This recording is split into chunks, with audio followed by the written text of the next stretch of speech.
嫁给他真是倒了8辈子霉，长得又老又丑不说，还窝在家里不工作，只想靠着救助金生活。他妻子拼命的打工挣钱，而他却悠闲的户外钓鱼。饿了就来到女人工作的餐厅，上来就点最贵的。看到妻子被男人欺负，他也不敢上前解围，而是回到家把气全撒在妻子身上。女人给他做红烧鱼，他就说浪费了自己钓的鱼。乡下人就是吃，连怎么做海鲜都不知道。吃饭时又发神经一样，当着孩子的面猛亲女人，然后又是夹菜又是夹肉。可当女人劝他找份工作时，他又立马变脸，指着女人鼻子一顿臭骂，还说女人出去工作就是为了抛弃他。不要吃你妈东西，把所有钱拿出来，大吃一顿，吃完最后晚餐同归于尽。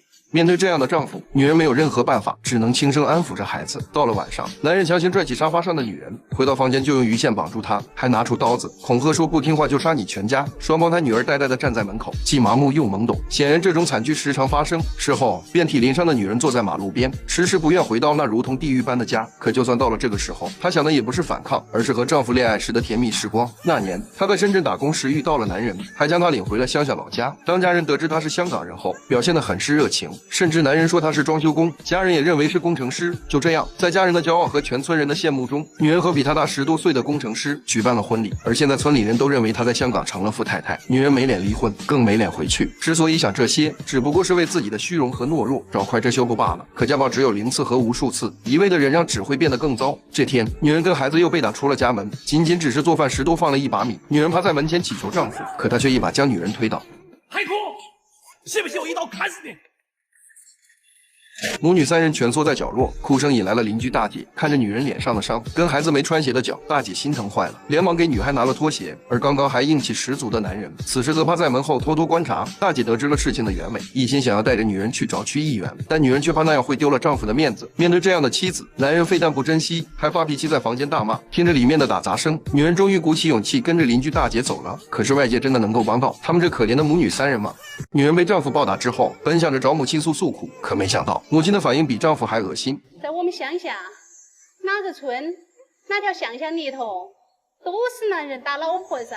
况且你老公还给我们盖了新房，能忍就忍一下吧。听着母亲的言语，女人举着电话，心中一片冰凉。好在有个热心的邻居带她找到了区议员寻求帮助，可议员的电话一个接一个，根本没时间细听女人的遭遇。最后打电话联系了庇护中心，可说好的2小时就能有回复，谁知女人带着2个女儿，竟在办事处等了14个小时，才饥肠辘辘的来到了庇护中心。这里住的全是被家暴的可怜女人，但其中也难免有1、2个可恨的。就比如女人宿舍的孕妇，看到来了新人，就把自己的东西扔到女人床上，不让她在这屋里睡。女人护着2个孩子，站在原地不知如何是好。还是同乡的阿娟看不下去，出面呵斥了孕妇。阿娟看女人可怜，邀请她去客厅聊天。客厅里气氛融洽，这些被家暴过的女人在一起相互取暖。有个好心的大姐还给女人煮了碗面，担惊受怕了一整天。母女3人终于在半夜1点多吃上了一口热糊饭，但她的丈夫并没打算放过她，一晚上时间打了200多个电话，先是苦苦哀求，后又破口大骂，甚至最后还威胁要杀她全家。女人被折磨得心力交瘁，而男人则报警说老婆失踪了。没办法，女人只好在社工的安排下来跟他见上一面。她将丈夫一次次暴打，甚至拿刀威胁的经历全告诉了社工。可社工只是想完成任务指标，说本次协商的前提是维护家庭完整性，还说夫妻之间难免会磕磕碰碰，床头吵架床尾和，让他们赶快和好。女人终于鼓起勇气，说自己要独立，要自己工作带孩子，要申请之前区议员给的救助金。男人听后原地爆炸，大骂女人不要脸，说他肯定和区议员有问题，不然人家凭什么给你钱。社工一看这架势，决定跟女人独自谈谈。男人一听这话，态度立马转变，跪在地上又是磕头又是道歉。看到他这副模样，社工也不再劝和，同意让2人暂时分居。女人来到深圳找到了自己的妹妹，而男人则在家里磨起了刀，还跟菜市场大爷说要干一票大的，轰动全港。接着就来到深圳找到了女人妹妹家，妹妹上前阻拦，男人直接掐住脖子，将她按到墙上。全家都是我的，这样我才是经济大姐。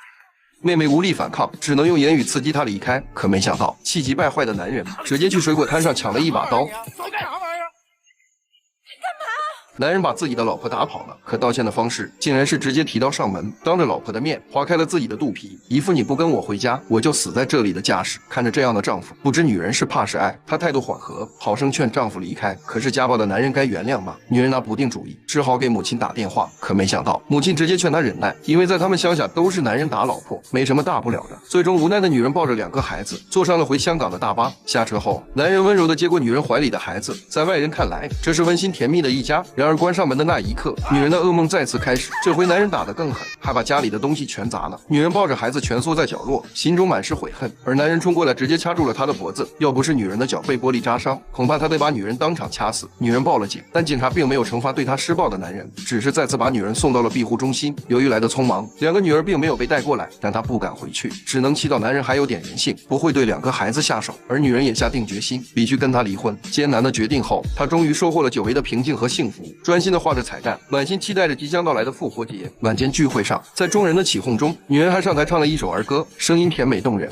台下的灯光照耀着这些饱受家庭暴力的女人，这是她们生命中难得的幸福时光。第二天，女人起得非常早，本想着跟姐妹去参加反家暴游行，谁知却接到了男人的语音留言，内容很简单：你不回来也行，咱们夫妻一场，你就等着给两个女儿收拾吧。女人深知丈夫的残暴，绝对不是吓唬自己，不过为了安全起见，她来到警局，想让警察陪她一起去接女儿。